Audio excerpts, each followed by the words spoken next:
My name is Aaron R. Cleveland, and I'm an instrumentation and controls instructor here at Mississippi Gulf Coast Community College. Now, I'd like to start out with a quote from Mike Rowe, who was the host for Dirty Jobs. And he says, "There is a belief in the country that we can cure unemployment by creating opportunity. The skills gap proves that opportunity alone is not enough to get people employed." So his point is I have all these people over here that need a job, and I have all these jobs over here open that require a specific skill, and these guys are not getting the skill that we need for these jobs. And that's the skills gap that he's talking about. Now, and we're going to elaborate on that a little bit more today. All products are manufactured. Now, I want to talk about specific products for specific industries. For example, the chemical plants, they create chemicals that we might use like hairspray, or even plastics are considered part of a chemical plant, where they mix things in the right ingredients and then they get like these little pellets that they can make different things like Coke bottles and stuff out of. The processing industry is also part of the energy industry, or the energy industry falls under it. So if you work at a power plant, that would be considered part of the process industry. If you work at a refinery, that would be considered part of the process industry. Also, food and beverage falls under that. And for example, so does paper and pulp. Now, in this particular industry, they have to control certain parameters to make sure that the product is always the same. And the common parameters, not all of them, but the common parameters that they try to control is pressure, level, temperature, and flow. Now, if you stop and think about it, if I had to control these parameters like pressure, level, temperature, and flow, I need something that can do that, and that would be an industrial type computer. And all of these things that detect those and measure those are fed to an industrial computer, and the industrial computer makes decisions to keep those values to be what we want them to be with the means of what's called the final control element. Now, so we could say that this is a computer controlled electronic, electrical, mechanical systems that have to do this to be able to make sure that the products are all the same. So the point is when one of these systems go down, we need somebody who's able to fix it. And the people who are able to fix this type of system are called instrument techs.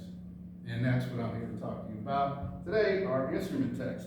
People who work in this industry, work in an industry that's driven by technology. In other words, it's constantly evolving and changing all the time.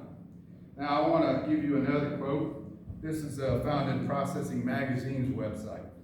It's by a guy by the name of Peter Zornio, and he is the Chief Technology Officer for Emerson Process Solutions.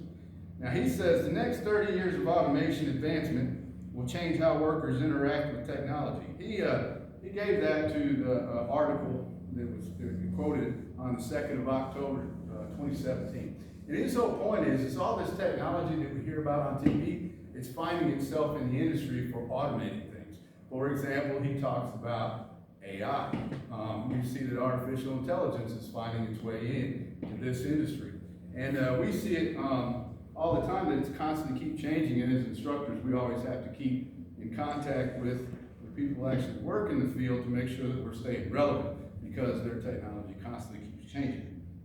Now, what is required to work in the field? An associate's degree, typically. Not always, though, but most places want an associate's degree.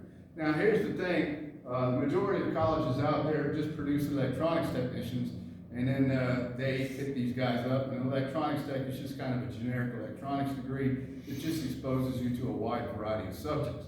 Whereas we here at Gulf Coast, we specifically train these folks to work in that industry. So they have a lot of specialized training, so they have a much more, a greater likelihood of becoming employed by these plants than somebody with just an electronics degree. Now the salary could be as low as $15 an hour or as much as $55 an hour, for example. It just depends on where you're at in your career and what industry you're working. So for example, if you work at like a chemical plant, it might start you off at $15 an hour. You work at a refinery, they might start you off at $20 to $25 an hour. So you might say, well, that's not all that great, but the big difference between this type of industry versus the service industry, 3 to 5 years later in the service industry, you're only making a few bucks more an hour. In this type of industry, your pay will most likely double. in that time. So by the time 5 years is taking place, you might have started at 15, but you'll be topped out, which means you're only going to start getting COLA raises from then on. You'll be making 30, or you might start out at 25 and be at 50. So, you know, the range is wide and it depends. Refineries pay more than chemical plants, typically. If it's unionized, they're going to pay more. The reason I use the value 55 is Phillips 66, which hires people to work in refineries, approached us looking for people, and once you top out there, you make 55 bucks an hour. And you throw in overtime, you can make a pretty good living. Now, there's not only can you work in plants, like these variety of different plants that I was talking about, you can also get work in what we call, you can run the shutdown circuit. In other words, you go to a place where there's a lot of plants, these plants will schedule a shutdown to do all kinds of preventive maintenance, which is equivalent of checking oil in your car. And so because they're not producing any product, they're not making any money, they try to hurry up, so they contract people in to do work, to do all of this, and they pay them a lot of money. And these guys will go from plant to plant to plant, and they can work 6 months a year and make over 100K. Now, when they are working, they're working a lot of hours, but when they're not working, they don't have to work. You can also work on oil rigs with this kind of degree. They have instrumentation on a lot of oil rigs that they need technicians to maintain that stuff. Now, what's the opportunities like for the future for this job? Well, I got on the United States Department of Labor website, and they state that the employment of electromechanical technicians is projected to grow from 3% from 2019 to 2029. So there is some projected growth in the field that's already shorthanded. So that's a good thing for us too. And that was modified, their website was modified on April 9th of 2021. Another website I checked at, and you might find this interesting, because the opportunities to work in this particular field are different depending upon where you live. Like right here in Goshen, Mississippi, there's not a ton of opportunities. You can get hired in Mobile. They have plants over there. If you want to go to Pensacola, they have them over there. Bay St. Louis has them. But if you really want to go where all the jobs and all the opportunities are, I went on Indeed's job, or the Indeed job website where you look up different places. And I went and I looked at Houston, Texas. Now, if you've ever been to Houston, they got plants everywhere. Anyhow, I typed in technician, Houston, Texas, and 7,007 job opportunities for technicians were available in Houston. So that's significant. Now, not every single one of those is for an instrument tech, but if you go on and look at them, about 3/4 of them are. So you see that the field has a lot of opportunities available for people that want to work in the field. Now, we've had a brief look at the field, but the last thing I would like to conclude about this type of work is, unlike most other forms of work, like if you work in the service industry, you get paid for what you do. Is that correct? You know, we go out there, we do this certain amount of work and they pay you for it. In this particular industry, they pay you for what you know.